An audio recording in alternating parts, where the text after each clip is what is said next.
Hello everyone, আসসালামু আলাইকুম। I hope আপনারা সবাই ভালো আছেন। আমিও আলহামদুলিল্লাহ ভালো আছি। তো অনেক দিন পর আপনাদের মাঝখানে একটা ব্লগ নিয়ে আসলাম, আর এই ব্লগটা অনেক আগের। সো আমি সময়ের অভাবে আপলোড করতে পারতেছি না বা এডিট করতে পারতেছি না। তো যাই হোক, আমি তখন অনেক অনেক সিক ছিলাম, একদম অবস্থা খুবই খারাপ ছিল। বেড থেকে উঠতে পারতেছিলাম না, এরকম একটা সিচুয়েশন ছিল। যাই হোক, তখন অনেক বৃষ্টিও ছিল। আমি একদম 2-3 দিন একদম বিছানায় পড়া ছিলাম, বেড থেকে উঠতেই পারি নাই, মানে কিছুই বলতে পারি না। যাই হোক, ওই দিন প্রচুর বৃষ্টি হয়েছে। তো আমার ছেলে এখানে হাঁসের মতো, মানে পানিতে এসে শুধু বসে থাকে। হাঁস যেমন পানি ছাড়া কিছু বুঝে না, আমার ছেলে, আমার ভাইয়ের ছেলে, এগুলো এখন পানি ছাড়া কিছু বুঝতেছে না। তো আমি ওকে দেখাচ্ছিলাম, ওইখানে লাঠি আছে, লাঠি দিয়ে মাইট দিব পানি থেকে না উঠলে। তো লাঠির কথা শুনে তাড়াতাড়ি করে চলে গেছে। এই অবস্থা, মানে বাচ্চা কাচ্চা সামলানো অনেক কঠিন ভাই।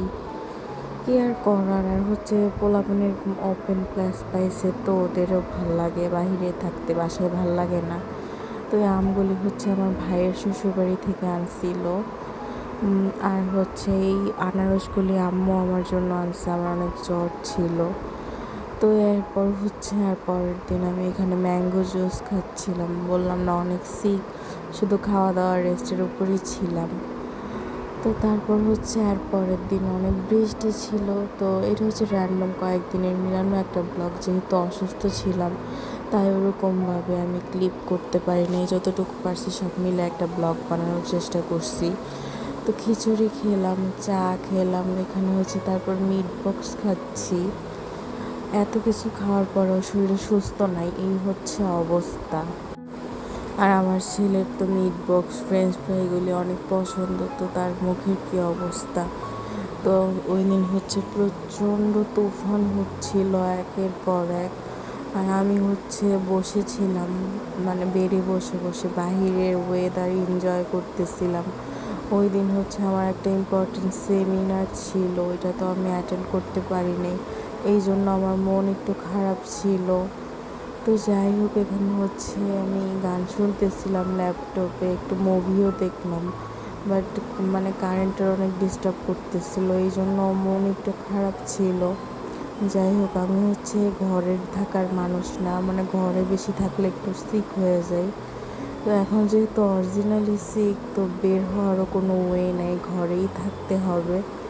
তো যাই হোক, কি আর করার, এখানে বসে বসে আমি মুভি দেখলাম, গান শুনলাম। তারপর দুপুরে আমার ভাত খেতে ইচ্ছে করতেছে না। এটা আমার একটা প্রিয় খাবার, ফ্রোজেন পরোটা প্লাস ডিম। তো ফ্রোজেন পরোটার সাথে আমি ডিম খাচ্ছিলাম মানে দুপুরবেলা। তারপরেই তো আবার চা আনছে, চা খেলাম। আর এই ঠান্ডা দিনে প্রচুর চা খাওয়া হয়, আর চা খাইলে একটু রিল্যাক্সও লাগে। এই আমি পরোটা দিয়ে ডিম অ্যান্ড চা দুইটা একসাথে খাচ্ছিলাম, ভালোই লাগতেছিল। একটা ইয়াম্মি ইয়াম্মি খাবার। আমি লাঞ্চ করি না, এটাই আমার ওই দিনের লাঞ্চ ছিল। আর এখন পর্যন্ত আমার মুখে টেস্ট পাই না, এই আমার অবস্থা। যাই হোক, সন্ধ্যায় ভাইয়া পিৎজা আনছিল, তো আমরা সবাই ভাগাভাগি করে এখানে পিৎজা খাচ্ছিলাম। আর পিৎজাটাও খুবই টেস্টি ছিল। এই তো পিৎজা নিয়ে কাড়াকাড়ি। আর এই আমার চেহারার অবস্থা, অসুস্থ হয়ে একদম খুবই বাজে সিচুয়েশন। আর আজকের ব্লগটাই, সবাই ভালো থাকবেন, সুস্থ থাকবেন, আল্লাহ হাফেজ। আবারও নেক্সট কোনো ব্লগে দেখা হবে। আর আমার ব্লগগুলি ভালো লাগলে অবশ্যই like, comment, share and follow দিয়ে দিবেন।